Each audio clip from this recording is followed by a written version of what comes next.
السلام عليكم ورحمة الله.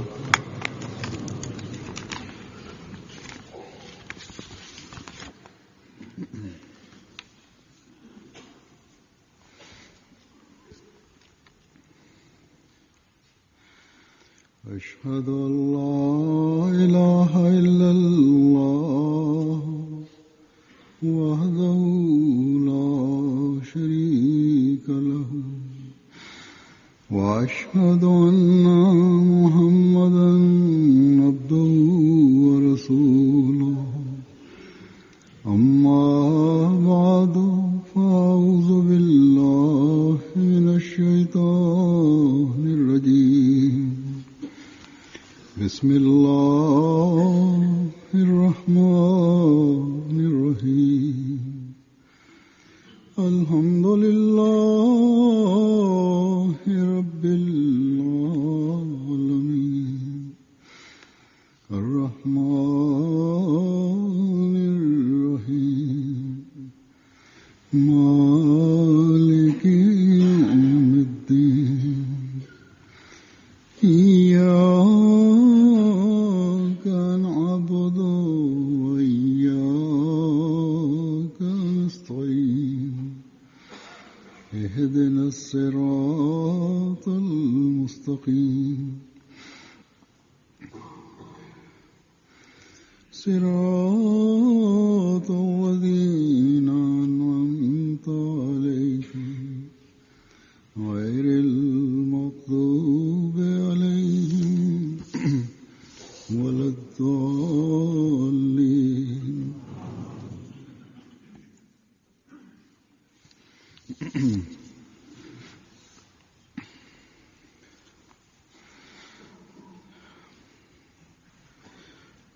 Lors de mon précédent sermon, en citant un sermon du deuxième calife, radiyallahu anhu, j'ai attiré votre attention à propos de l'amélioration de ses œuvres, de ses actions et de la réforme.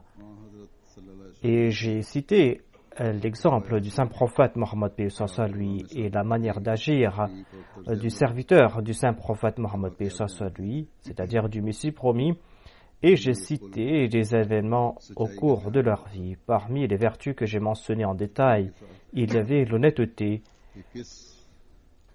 et j'ai démontré la norme élevée de l'honnêteté du saint prophète Mohammed Mustafa sallallahu alayhi wa sallam et de son serviteur parfait, le Messie promis alayhi salam. Et leurs compagnons, en suivant ces exemples, ont atteint eux aussi un stade très élevé.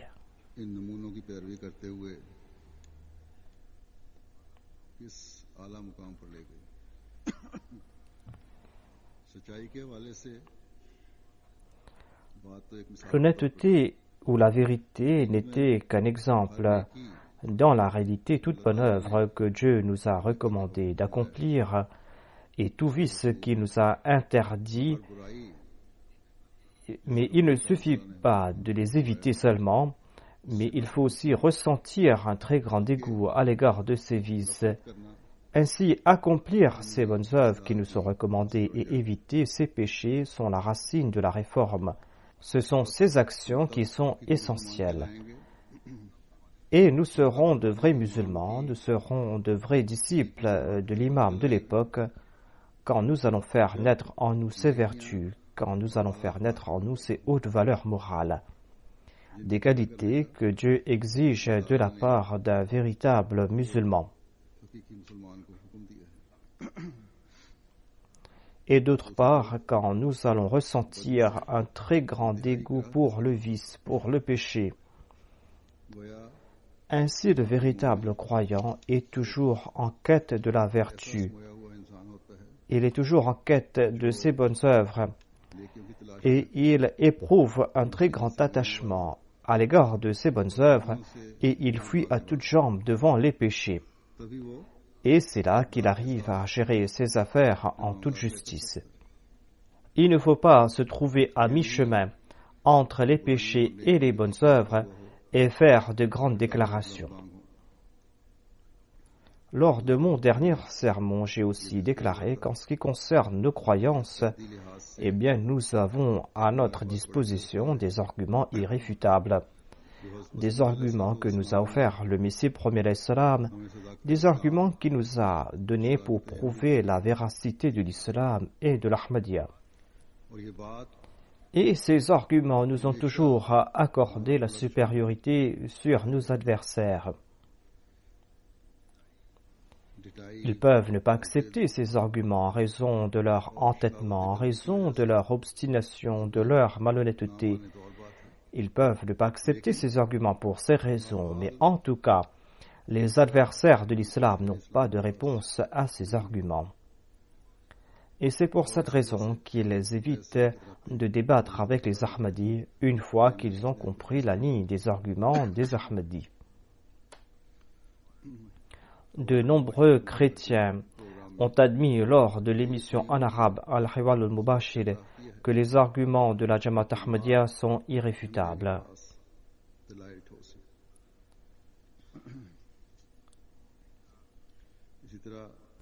De même, nous avons beaucoup de preuves pour prouver la véracité de la Jamaat Ahmadiyya.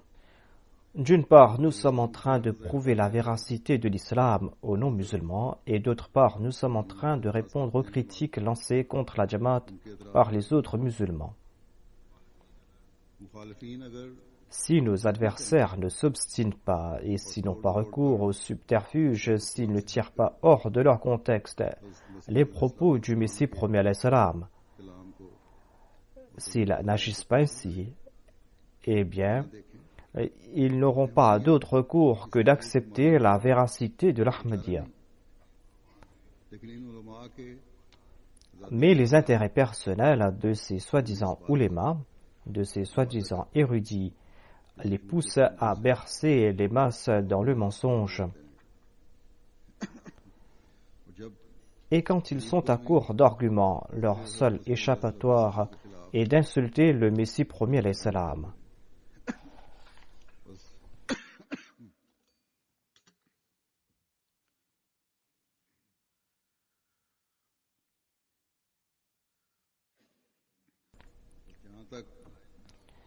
Ainsi, en ce qui concerne les arguments, certainement nous avons la supériorité face à tout adversaire de l'islam et face à tout détracteur de l'Ahmadiyya.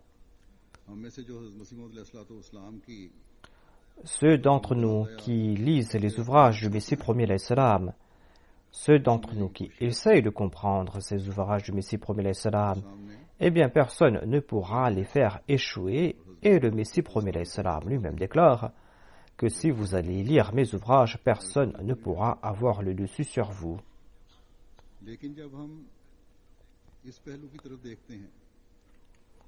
Mais lorsque nous examinons l'autre aspect, à savoir les améliorations concrètes que le Messie premier alayhi salam désirait voir en nous, eh bien, la situation est fort inquiétante. Et face à cette situation, l'on ne peut que poser ces questions. Chacun d'entre nous est-il en train de combattre chaque fléau de la société? Et est-ce qu'il arrive à avoir le dessus sur ces fléaux de la société? Ceux qui sont de notre entourage, lorsqu'ils regardent nos actions, est-ce qu'ils sont influencés par nous et par nos actions? Est-ce qu'ils sont influencés par nous ou sommes-nous au contraire influencés par la société et sommes-nous en train d'oublier nos enseignements et nos valeurs? L'autre question est, chacun d'entre nous est-il en train de faire de son mieux pour apporter ces améliorations concrètes, tout comme le préconisent les préceptes que nous a laissés le Messie premier alayhi salam?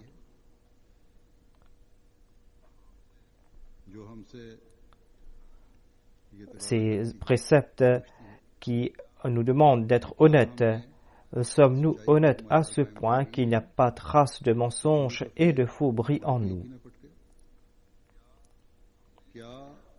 Et tout en nous occupant de nos affaires de ce bas monde, de nos affaires qui ont trait à ce bas monde, sommes-nous en train de prendre en considération l'au-delà? Sommes-nous, dans la réalité, en train de préférer les intérêts de notre foi à ce bas monde? Chacun d'entre nous prend-il toutes les précautions nécessaires pour éviter tous les maux possibles et toutes les mauvaises actions? Évitons-nous d'approprier ce qui revient aux autres et sommes-nous en train d'éviter toute forme d'usurpation? Sommes-nous en train d'accomplir les 5 prières quotidiennes? Sommes-nous en train de nous consacrer entièrement à la prière? Sommes-nous en train de prier à tout instant? Et sommes-nous en train de nous souvenir de Dieu en toute humilité? Sommes-nous en train d'éviter toute mauvaise compagnie qui a une mauvaise influence sur nous? Sommes-nous en train d'honorer nos parents? Sommes-nous en train de les servir? Et sommes-nous en train de les obéir en toute bonne chose? Éprouvons-nous de la sympathie à l'égard de nos épouses et à l'égard de leurs proches?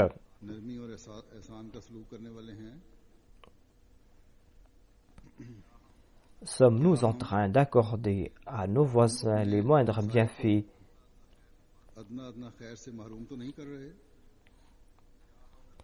Et avons-nous pardonné à ceux qui nous ont lésés?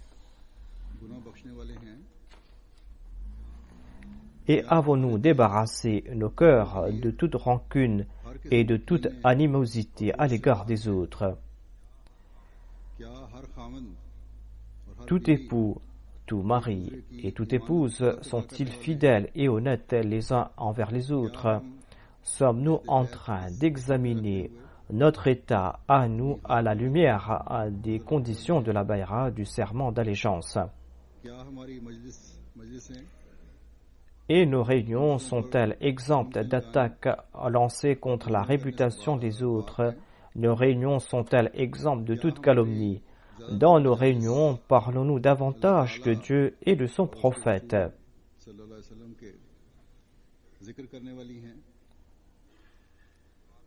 Si les réponses à toutes ces questions sont négatives, eh bien dans ce cas, nous sommes loin, très loin même des enseignements du Messie premier salam, et nous devons nous soucier de notre condition morale. Si la réponse à toutes ces questions est oui, eh bien, chanceuses sont ces personnes parmi nous qui ont répondu à l'affirmative, car ces personnes sont vigilantes quant à leurs conditions, quant à leurs œuvres, et ces personnes sont en train de respecter les exigences du serment d'allégeance. Mais si nous examinons cette situation en toute franchise, nous constaterons que dans nombre de cas, nous sommes portés par l'influence de la société et nous ne respectons pas les exigences de ces conditions évoquées plus haut. Dans la plupart des cas, et les vices que recèle la société essayent à tout moment d'avoir leur emprise sur nous. Et dans la plupart des cas, nous sommes complètement impuissants face à cette situation. Il n'y a point de doute que 99,99% d'entre nous diront que certes nous sommes très fermes dans nos croyances. Nous pourrons dire que certes personne ne pourra nous ébranler par rapport à notre foi. Cela est certes une vérité, mais souvenez-vous aussi de ce point essentiel. Quand il y a des faiblesses dans ses œuvres, dans ses actions, et que l'on subit les assauts incessants de la société, eh bien, dans ce cas, les fondements de la croyance, de la foi commenceront à s'ébranler. Sachez aussi que les assauts de Satan sont furtifs. L'on commence peu à peu à s'éloigner de la Nizam et Jamaat, et puis l'on fait un pas de plus dans la mauvaise direction et l'on commence à s'éloigner du califat. Ainsi que l'on se souvienne qu'une faiblesse engendre une autre.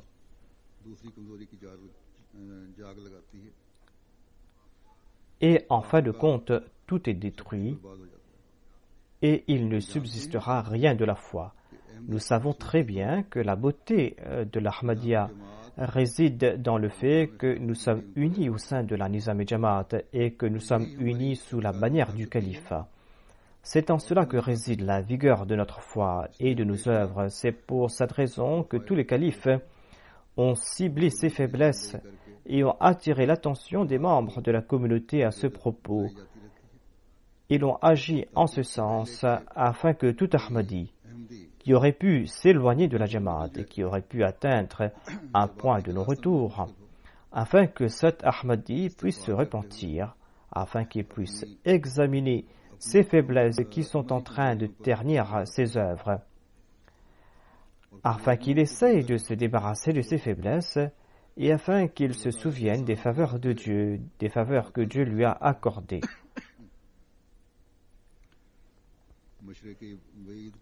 Lors de ma dernière tournée en Extrême-Orient, j'ai rencontré des érudits et des ulémas indonésiens non ahmadis. Je les ai rencontrés lors de la réception organisée à Singapour. Tout comme je l'ai dit auparavant, la plupart de ces invités non ahmadis ont déclaré que nos ulémas à nous doivent écouter ce qu'a à dire l'imam de la Jamaat Ahmadiyya.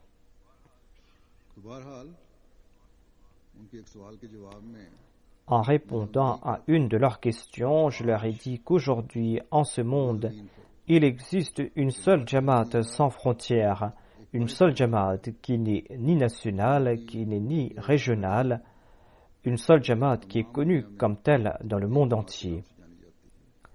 C'est une Jamaat qui est unie, c'est une Jamaat qui est organisée, c'est une Jamaat qui est attachée à un seul imam. Et c'est une Jamaat qui comprend des gens appartenant à toute nationalité, à toute origine ethnique. Ainsi, c'est là une grande preuve de la réalisation de cette prophétie du saint prophète Mohammed paix soit lui. Le saint prophète paix soit lui qui avait déclaré qu'il y aura au sein de cette Ummah une seule Jamaat. Une Jamaat qui sera unie, c'est la seule Jamaat qui va suivre la bonne voie.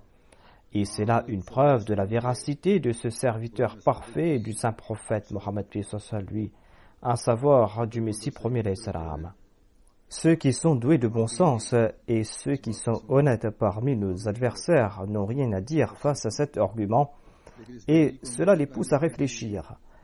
Mais afin de maintenir la justesse de cet argument, il incombe à chacun d'entre nous de surveiller de très près la condition de ses actions, car plus qu'auparavant, aujourd'hui Satan a le vent en poupe. Ces vices et ces fléaux de la société s'étalent et se répandent au grand jour. Et pire encore, certaines de ces immoralités jouissent de la protection de la loi au nom de la liberté d'expression. Auparavant, ces vices et ces fléaux étaient limités, étaient contenus, c'est-à-dire le mal qui affectait un quartier affectait que ce quartier, ou le mal d'une ville affectait que cette ville, ou le mal que l'on trouvait dans un pays affectait que ce pays, ou peut-être que ceux qui habitaient dans les alentours étaient influencés. Mais aujourd'hui, les moyens de transport, la télévision, Internet, les différents types de médias ont transformé ces mots individuels, ces mots locaux, en mots et en fléaux internationaux. Même séparés par des milliers de kilomètres, on se connecte aujourd'hui grâce à Internet pour répandre l'immoralité et d'autres mots. On leurre des jeunes filles et on les pousse vers l'immoralité, voire on les écarte entièrement de la spiritualité, de la foi.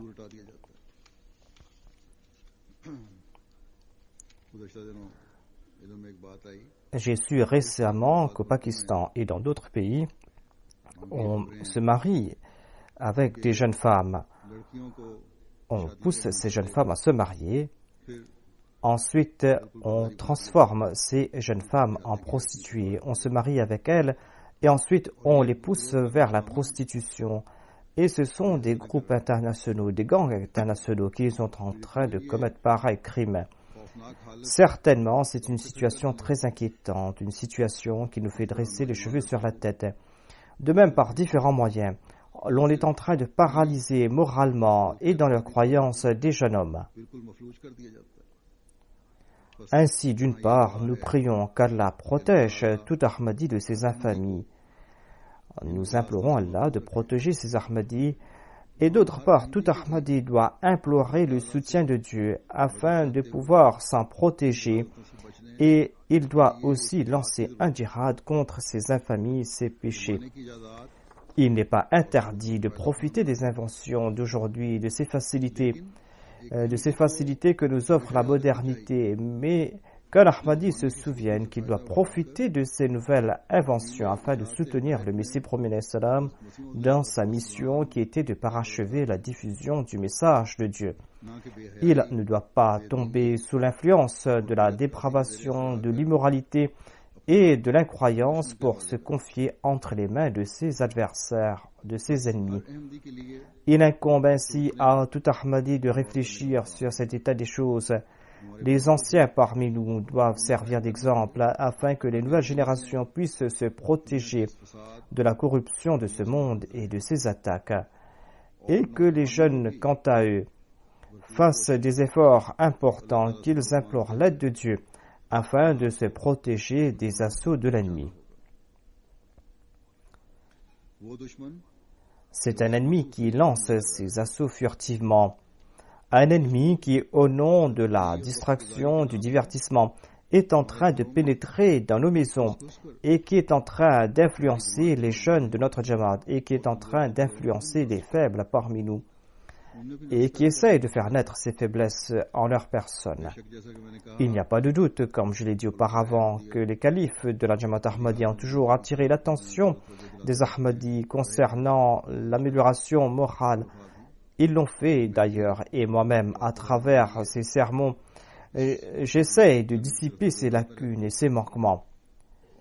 Et à la lumière de ces directives, les organisations auxiliaires ainsi que la Nizam Jamaat font des programmes à ce sujet. Nous agissons ainsi afin que nous puissions protéger tout Ahmadi, quel que soit son milieu, tout Ahmadi, quel que soit son âge. Nous essayons de les protéger de ces assauts, de ces attaques lancées par l'ennemi. Mais si chacun d'entre nous essaye d'améliorer ses actes, si nous essayons de nous réformer, eh bien nous allons répondre aux attaques de l'ennemi. Non seulement que nous allons répondre à leurs attaques, mais nous allons devoir nous déterminer à réformer les ennemis de l'islam. Non seulement que nous devons défendre, mais nous devons aussi contre-attaquer et essayer de réformer les adversaires de l'islam. Et pour atteindre cet objectif, nous devons établir une relation particulière avec Dieu. S'il en est ainsi, non seulement que nous pourrons faire échouer les attaques des ennemis de la foi, mais nous pourrons aussi les réformer et les pousser à embellir leur vie ici-bas et dans l'au-delà. Au contraire, nous allons mettre fin à cette corruption qui est en train d'influencer négativement notre nouvelle génération.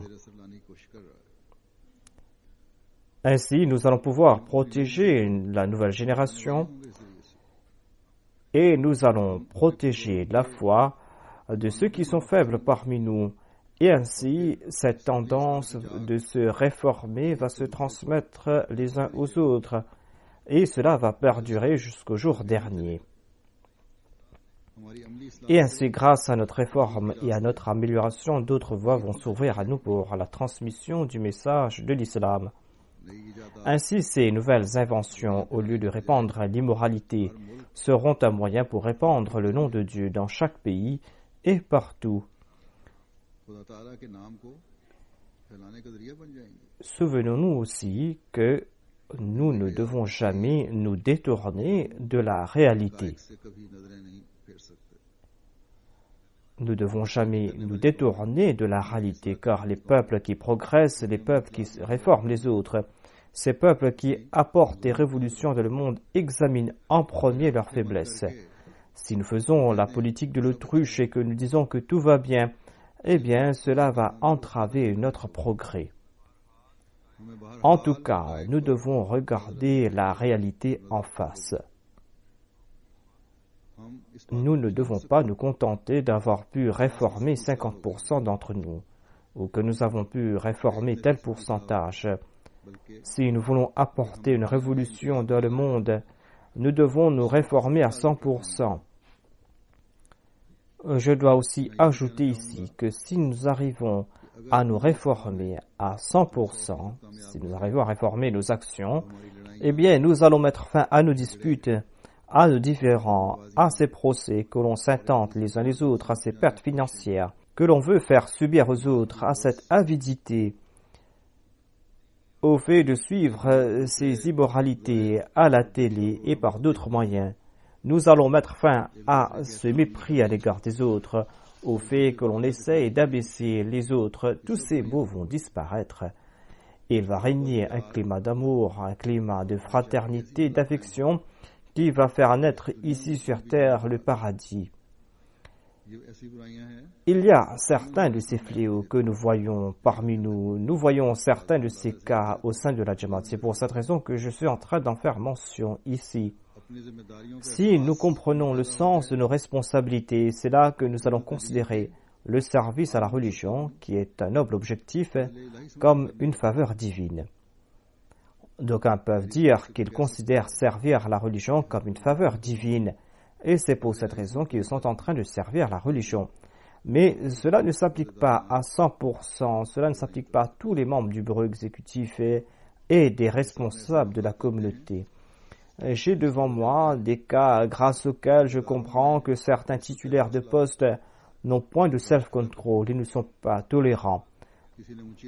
Si quelqu'un leur a parlé à voix haute, eh bien, ils pensent que cela porte atteinte à leur honneur. Et ces responsables se drapent dans leur fausse dignité. Celui qui considère servir la foi comme une faveur divine doit être prêt à tout endurer pour la cause de Dieu.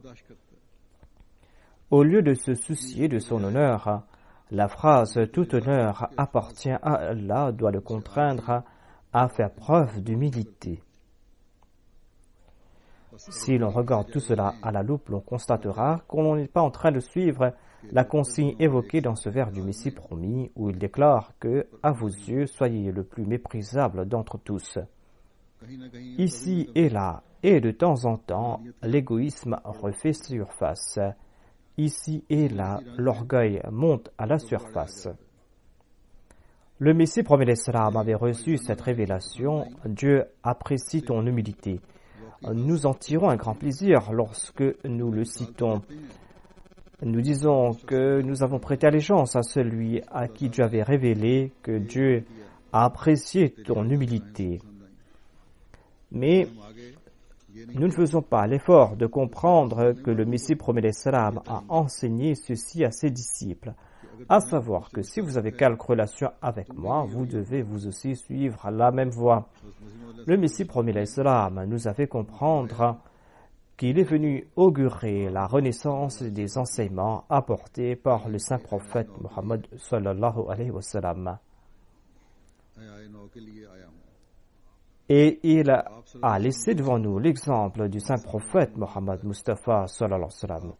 Et à propos du saint prophète, un de ses serviteurs a déclaré que jamais le saint prophète ne m'a réprimandé. Et quand quelqu'un tremblait de peur devant le saint prophète Mohammed lui en raison de son aura, le saint prophète a tout simplement répondu « N'aie pas peur, je ne suis pas un roi despotique, je ne suis que le fils d'une femme qui consommait de la chair sèche. » C'est là l'exemple que tout responsable de la communauté doit mettre en pratique.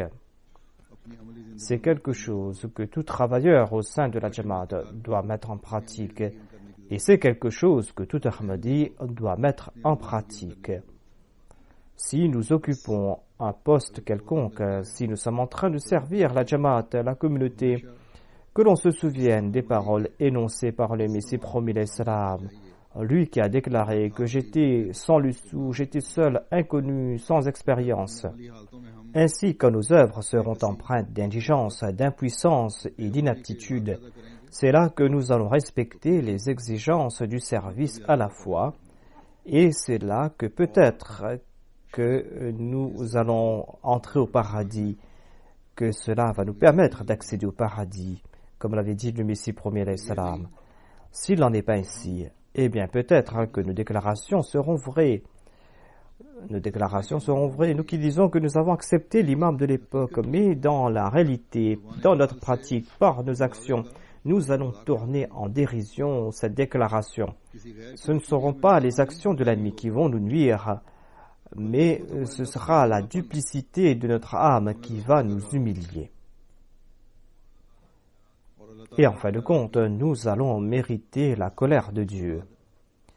Ainsi, il est important, toute personne qui occupe un poste au sein de la communauté, toute personne qui sert la communauté, il incombe à cette personne de faire son analyse de conscience et il incombe en général à tout Ahmadi d'accomplir cette introspection. Nous n'allons pas respecter les exigences de la bayra et de la vérité par de simples paroles. Tant que l'on ne constate pas la vigueur des actions, ces paroles ne serviront à rien. Si nous affirmons que Jésus-Christ est décédé à l'instar des autres êtres humains, si nous affirmons que Dieu peut envoyer un prophète et qui s'est asservi au saint prophète Mohammed sallallahu alayhi wa sallam, que Dieu peut envoyer un prophète qui s'est asservi au saint prophète Mohammed lui, et que Dieu peut parler aujourd'hui avec la personne de son choix, parce qu'aucun de ses attributs n'est limité dans le temps. Si nous affirmons tout cela et que nous disons que Hadrat Mirza Ghulam Ahmad de Qadian est le serviteur parfait du saint prophète, en raison du fait qu'il s'était asservi au saint prophète et en raison de son amour pour lui, c'est en raison de ses actions de sa part que Dieu lui a conféré le titre de prophète qui n'est pas un porteur de loi et que nous l'avons accepté en tant que tel. Et si nous avons la certitude que le Saint-Coran est le dernier livre de loi qui a été préservé dans son état originel au cours de ces 14 derniers siècles parce que Dieu a pris la responsabilité de protéger le Saint-Coran et qu'aucune écriture religieuse n'a été préservée dans son état originel, à l'instar du Saint-Coran. Si nous disons tout cela et que nous disons aux autres que prouver que le Coran n'a pas été préservé ou que le Coran a été écrit qu'il n'y a que quelques siècles de cela, nous allons prouver que vos déclarations sont fausses. C'est ce que disent aujourd'hui les ennemis de l'islam. Dans certaines émissions, dans certains articles, ils essaient de prouver que que le Saint-Coran n'a pas été révélé aux 5 prophètes, mais qu'il a été écrit qu'il n'y a que 600 ou 700 ans de cela. Aujourd'hui, la Jamaat Ahmadiyya a mis au défi ces personnes et les a réduits au silence. Quand nous avons invité de telles personnes pour un débat, ces personnes qui sont les auteurs de ces émissions dans lesquelles elles ont déclaré que le Saint-Coran n'est pas la parole de Dieu, lorsque nous avons invité la personne concernée, en raison de nos arguments, eh bien, cette personne n'a pas relevé ce défi. En tout cas, voilà ce que je disais. Je disais que nous croyons que Jésus-Christ est décédé. Nous croyons que Dieu a envoyé le Messie premier alayhi salam à la place de Jésus-Christ en tant que second avènement de Jésus-Christ. Nous avons la certitude et nous croyons que le dernier livre de loi révélé aux saints prophètes et le Saint-Coran et que ce Saint-Coran était préservé dans son état originel. Mais toutes ces croyances que nous avons vont-elles nous faire réussir dans notre objectif? La réponse est certainement non.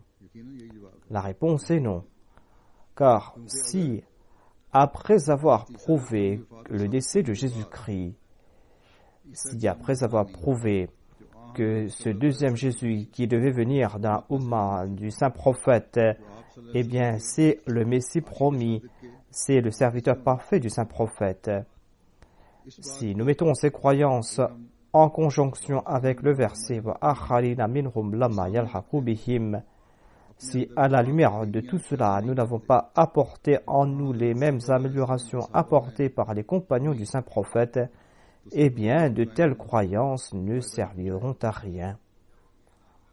Quand nous annonçons que Hadrat Mirza Ghulam Ahmad alayhi salam de Qadian est le Messie promis, dont l'avènement a été prophétisé par le saint prophète Mohammed sallallahu alayhi wa sallam, et que Dieu lui parler, eh bien, dans ce cas, les enseignements qu'il a apportés devraient avoir quelque influence sur nous.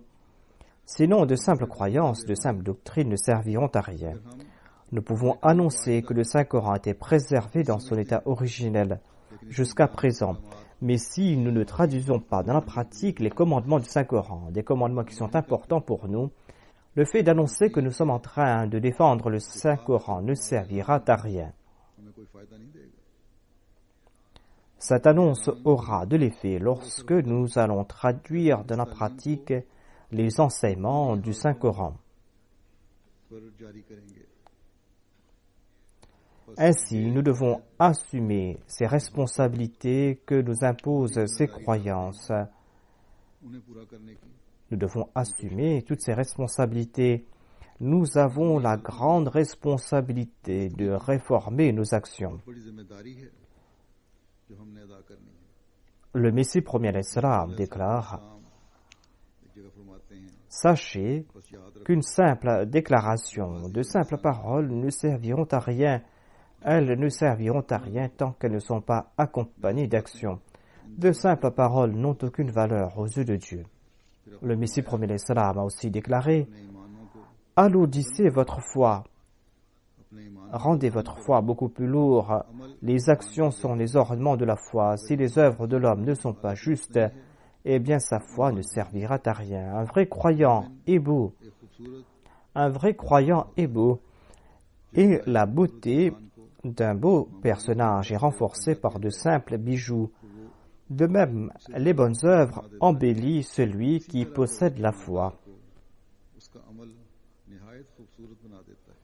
S'il est coupable de mauvaises actions, il ne possédera rien. Quand la foi existe, la vraie foi existe, le concerné ressent un grand plaisir dans ses œuvres et sa perspicacité spirituelle s'affine davantage. Il accomplit la salat comme il doit l'accomplir et le péché le dégoûte. Il abhorre les mauvaises compagnies et ressent une ferveur spéciale et un grand désir en son cœur pour exprimer la grandeur et la majesté d'Allah et de son prophète sallallahu alayhi wa sallam. Le Messie premier l'Islam a ajouté, suite à une question posée au saint prophète Mohammed lui, il a déclaré que la sourate Hud l'avait vieilli, car en vertu de ses commandements, il a reçu de grandes responsabilités. Il est possible de se corriger soi-même, d'obéir entièrement aux commandements d'Allah l'exalté. On peut le faire lorsque cela concerne sa personne. Cependant, il n'est point facile de pousser les autres à agir en ce sens. Ainsi, cela démontre la gloire considérable et le pouvoir sanctifiant du saint prophète Mohammed Mustafa sallallahu alayhi wa sallam. Mais voyez comment le saint prophète Mohammed lui a obéi à ce commandement. Il a préparé une communauté de compagnons qui étaient purs, une communauté à propos de qui il est dit Kuntum khayra ummatin ukhrijat linnas. Vous êtes le meilleur des peuples envoyés pour l'humanité. Et Dieu leur a dit qu'il est content d'eux. Il n'y avait pas un seul hypocrite à Médine au cours de sa vie. En bref, le succès qu'a reçu le saint prophète Mohammed lui a dépassé le succès de tout autre prophète. Le dessein d'Allah n'était pas de se contenter de simples paroles, de simples discours. Si l'on se contente de simples discours, si l'on se contente de l'ostentation, quelle sera la différence entre nous et les autres? Quel sera le mérite que nous aurons sur les autres? Soyez, dit le Messie premier l'Islam, soyez tout simplement un modèle pour les autres et faites naître cet éclat qui pousseront les autres à l'accepter. Ensuite, il déclare, soyez tout simplement un modèle pour les autres et faites naître cet éclat en vous, un éclat qui vont pousser les autres à l'accepter. Car tant que cet éclat ne brille pas, personne ne l'acceptera. Aime-t-on un objet sale? Tant qu'un morceau de tissu porte une seule tache, cela ne sera pas plaisant à voir. De même, si votre état interne n'est pas propre et ne brille pas, il n'y aura pas d'acheteur. Tout le monde aime de belles choses. De même, si votre moralité n'est pas des plus excellentes, vous n'aurez aucun statut. qu'Allah fasse que nous puissions posséder ces hautes valeurs morales, que nous puissions apporter en nous ces améliorations, ces changements qui vont briller et qui vont attirer l'attention des autres, que nous puissions ouvrir les voies pour l'établir et que nous puissions aussi parachever la mission du Messie premier salam.